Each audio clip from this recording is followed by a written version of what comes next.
Isang mapagpalang araw mula sa ating Panginoong Diyos para sa atin mga kababayan.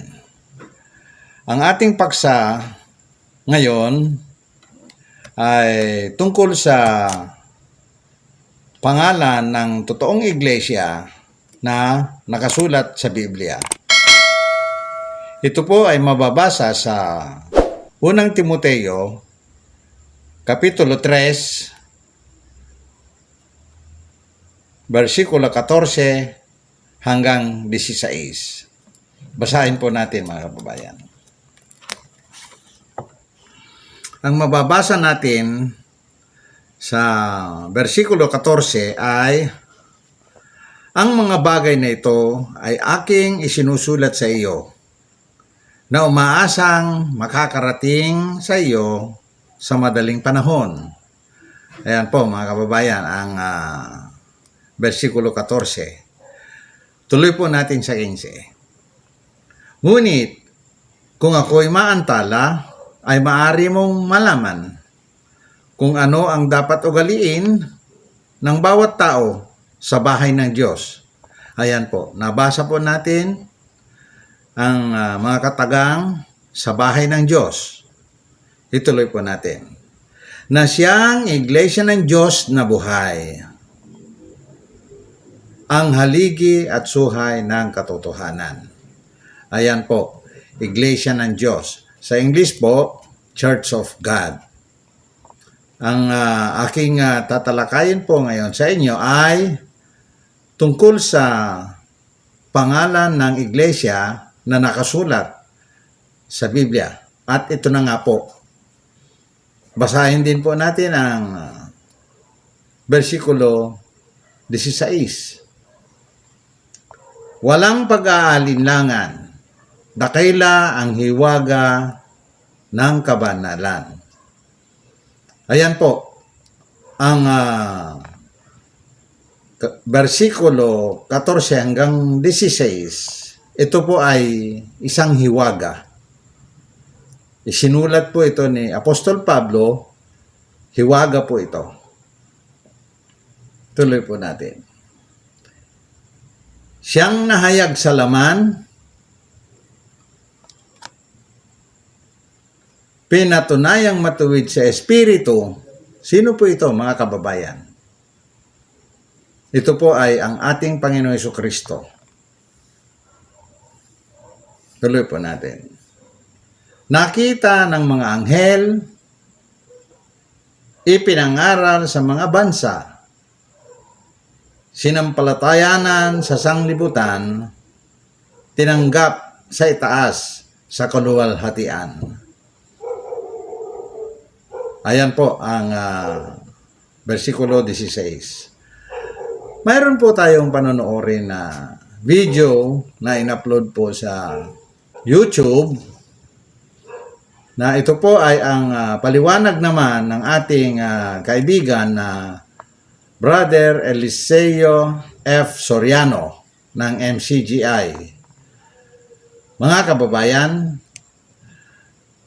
ito po ang ating tatalakayin upang kung mayroon man pong maliwanagan,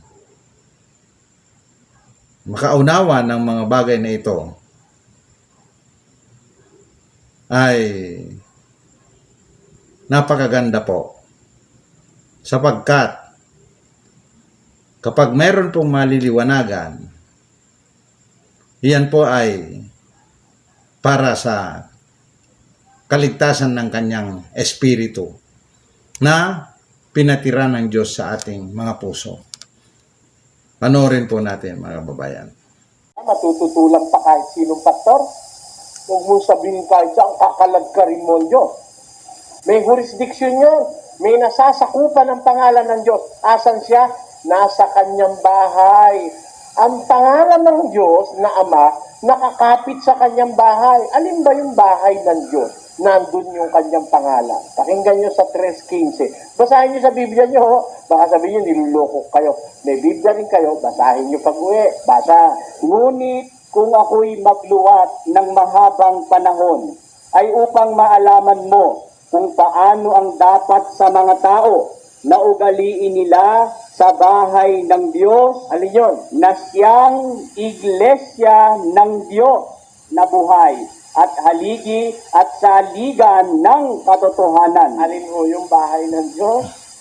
If I tarry long, that thou mayest know how thou oughtest to behave thyself in the house of God, which is the church of God, the pillar and ground of the truth. Alin ho yung bahay ng Diyos na nandun yung kanyang pangalan? Yung iglesia ng Diyos. Ayun.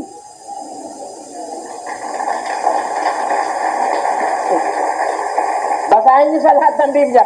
Binasa ko eh. Y si no fuere tan presto para que sepas cómo te conviene conversar en la casa de Dios, que es la iglesia de Dios vivo, columna et firmamentum de la verdad. Nabasa ko sa Kastila, yun din eh. But if I tarry long, that thou mayest know how thou oughtest to behave thyself in the house of God, which is the church of God, the living, the pillar and ground of the truth. Sa Bibliang Katolikong Tagalog, kung ako'y maantala ng kaunting panahon upang maalaman mo kung paano nararapat mag-ugali ang mga tao sa bahay ng Diyos, na siyang iglesia ng Diyos, na buhay na Diyos, na haligi at saliga ng katotohanan. Yun ang nakasulat. Kahit saan Biblia mo basahin, ang bahay ng Diyos, iglesia ng Diyos. Nandun ang pangalan niya. Hindi kahit saan nandun ang pangalan niya. Pinili ko ang bahay na ito upang ang aking pangalay tumuong magpakailanman ng wika ng Panginoon. Mga kababayan, ang binasa po niya ay unang Timoteo 3:15 lamang po. Hindi na po niya binasa yung 14 at 16. Kaya ang nabasa po niya ay Iglesia ng Diyos o Church of God lang. Mga kababayan, ito po ang aking napansin na pinutol niya yung kwento.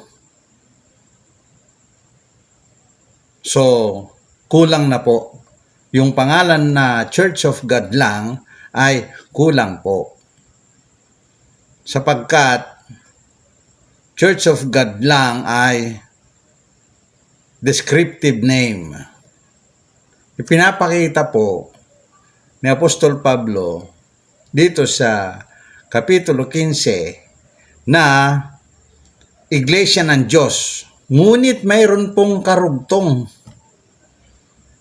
Yung versikulo 16, yun po ang karugtong ng Iglesia ng Diyos.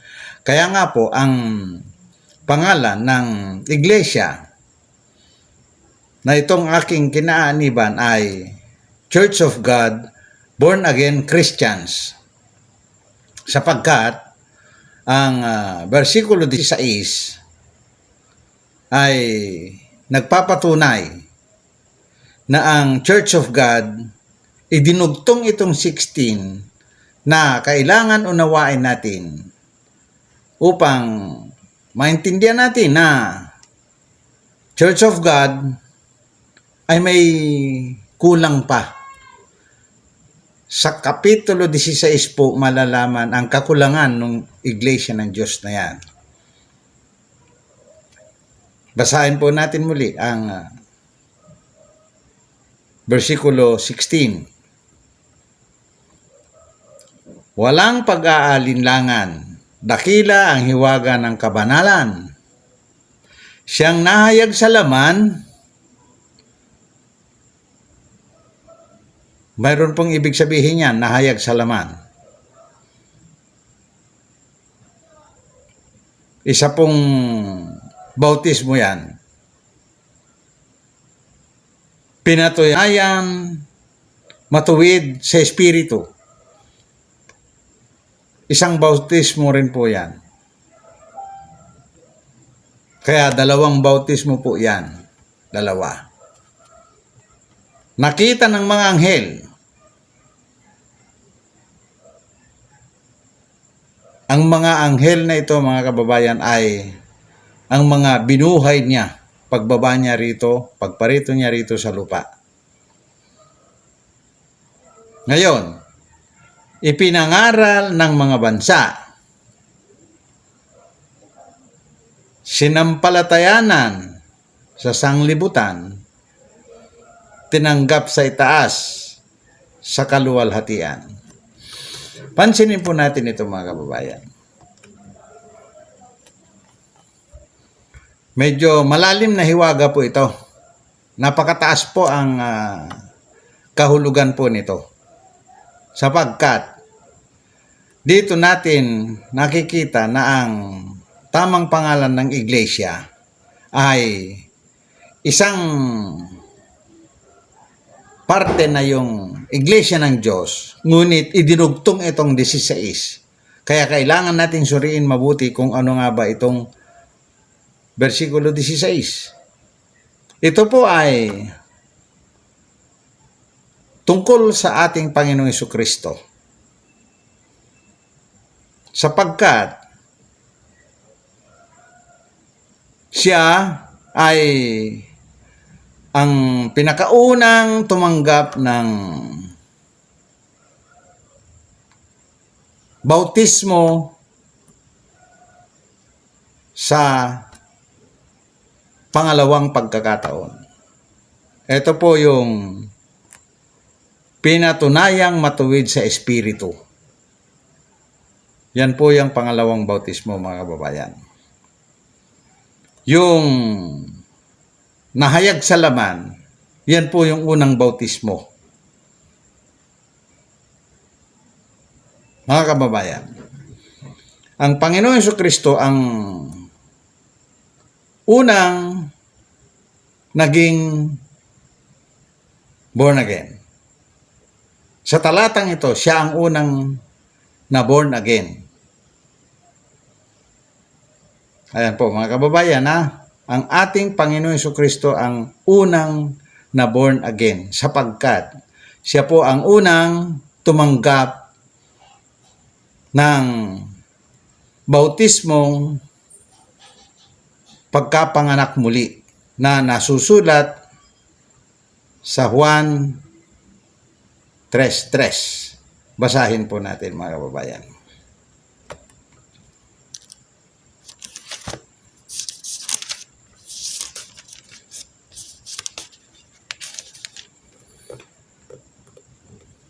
Ganito po ang ating mababasa. Sumagot sa kanya si Jesus, "Katotohanang sinasabi ko sa iyo." Ang kausap po niya rito, mga kababayan, ay si Nicodemo. Malibang ang isang tao ay ipanganak na muli, ay hindi niya makikita ang kaharian ng Diyos. Yan po, maliwanag po. Ang ating Panginoong Hesukristo ang unang tumanggap ng pagkapanganak muli na bautismo. Saan po nangyari ito, mga kababayan? Sa ikalawang langit po. Sino pong nagbautismo sa kanya? Ang Panginoon Diyos Ama. Pagkatapos niyang tanggapin yon, siya naman ang pinagkalooban na bumautismo ng Espiritu Santo. Ayan po, mga kababayan. Kaya nga, ang aking ipinapaliwanag ngayon, mga kababayan, ay tungkol sa pangalan na nakasulat sa Timoteo 3:15 at 16. Ayan po. Ituloy po natin ang ating pinapanood upang matunghayan natin, makita natin, maunawaan natin, sapagkat ang ating kaibigan na Eli Soriano ay kulang ang kanyang ipinapaliwanag na pangalan. Kulang po. Kahit suriin po ninyo mabuti, ang Church of God lang, kulang po yan. May karugtong po. Yun pong bersikulo 16 ay karugtong ng Church of God. Kapag pinutol po ninyo yan, hindi makukuha yung tamang pangalan. Maliwanag po na ang 3:15 at 16 ay magkasama po yan. Kapag pinutol po natin, kinuha lang po natin yung 15, ang mababasa lang po natin dyan ay Church of God.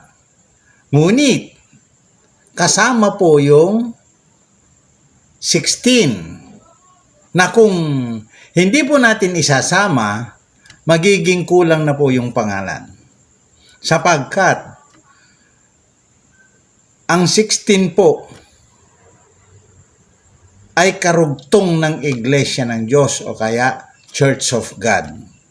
Na kung uunawain po natin ang kahulugan nitong 16 ay patungkol sa ating Panginoong Hesukristo na siya ang unang born again. Mga kababayan, tandaan po ninyo, yan po ang totoong pangalan na nakasulat po sa Biblia. Kaya po, naging Church of God, thus, born again Christians. Bakit may Christians? Nababasa po yan sa Aklat ng Mga Gawa, Kapitulo 11, versikulo 26. Basahin po natin.